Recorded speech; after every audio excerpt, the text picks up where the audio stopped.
So the 2023-2024 season of the world-famous English Premier League will come to an anticlimactic end this weekend, with what is expected to be Manchester City lifting their fourth consecutive EPL title.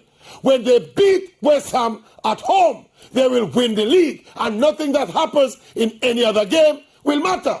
Be disappointed though, not just as a Liverpool fan, but as an EPL fan who is not a Man City fan or a Wagonist. Can't be comfortable with one team winning the league 4 seasons in a row, basically turning the big EPL into another farmers league. The thing that set the EPL apart over the years as the best and most popular league in the world was the competitiveness and the unpredictability of the league.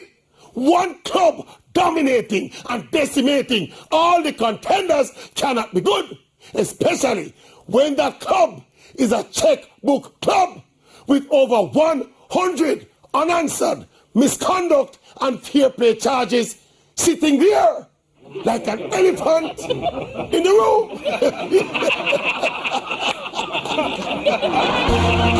room.